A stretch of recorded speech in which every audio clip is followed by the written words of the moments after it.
Hello, I'm John, also known as sometimes Mr. Snarf, but let's just say for now John. And I'm going to be telling bedtime stories. Maybe a lot of them. I know several hundred. And the funny thing is, they're all true stories. They are kind of strange stories. And I hope you enjoy them. And I'm calling our little story time Lima Bean Tea. As in lima bean, tea made out of lima beans. So relax. And if it's bedtime and you're a teenager, I know that it's hard to sleep. So maybe these stories will help you sleep.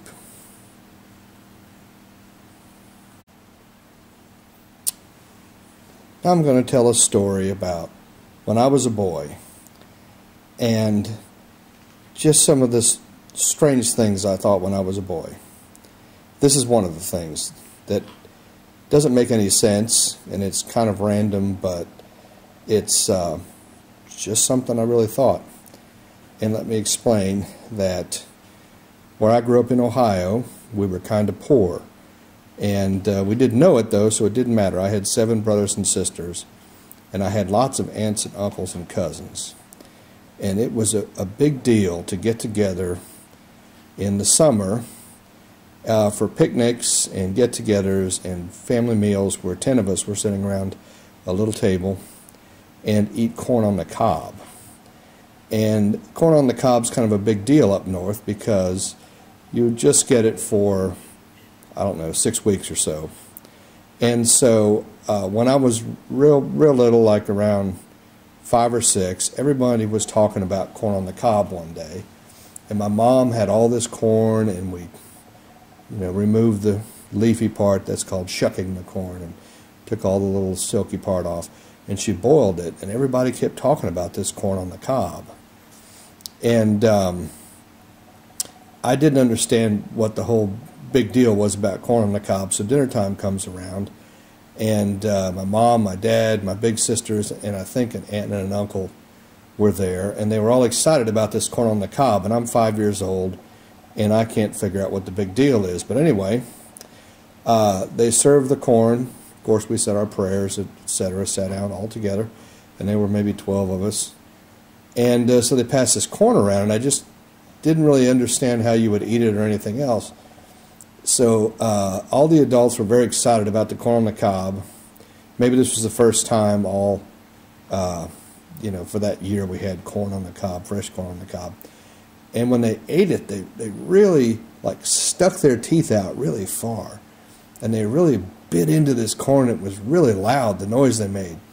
And it was like a bunch of animals. We're talking like 5, 6 people just crunching away, on this corn.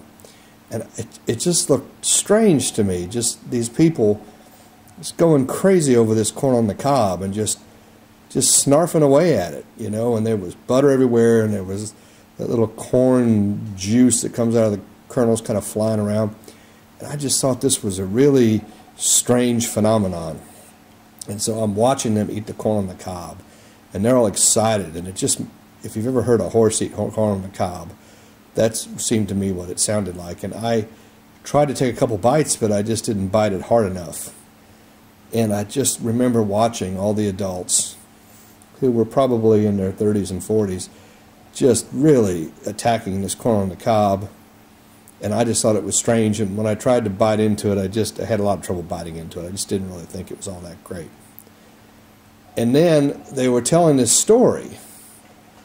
And my mother said something like, I saw someone today, and my sisters, big sisters, who were probably 12, 13, something like that, and they said, oh, whoever it was, so-and-so, some woman. My mother said, yes, and this is kind of how the story my mom told went. And she was wearing this strange dress. It looked really bad, and she had curlers in her hair. And I couldn't believe she would come out of the house looking like that. And my mom said, I wouldn't be caught dead looking like that. And my sister said, oh, yes. I wouldn't be caught dead looking like that. And I thought, oh my gosh, they're talking about this person dying. And I probably asked a question like, what do you mean caught dead? It doesn't make any sense to me. But they kind of ignored me because I was 5 or so. It's a little bald head, little tiny kid, kind of precocious, whatever that is. So anyway, I started thinking, what would happen if you died eating corn on the cob? And I'm watching these adults just somehow they're pulling their lips way back like an alien or a horse or something, and just snarfing on this corn on the cob. And I started thinking, oh my gosh, if you died eating corn on the cob, it would probably get stuck in your mouth. And they would have to bury you with a big old, cob of corn in your mouth. And I started getting really worried that maybe my mom and dad someday would die with corn, just a cob of, corn on the cob right in their mouth with their jaws, crunched down on it. And it really bothered me. And I was in bed that night just thinking, gosh, if someone dies eating corn on the cob, that would really be terrible.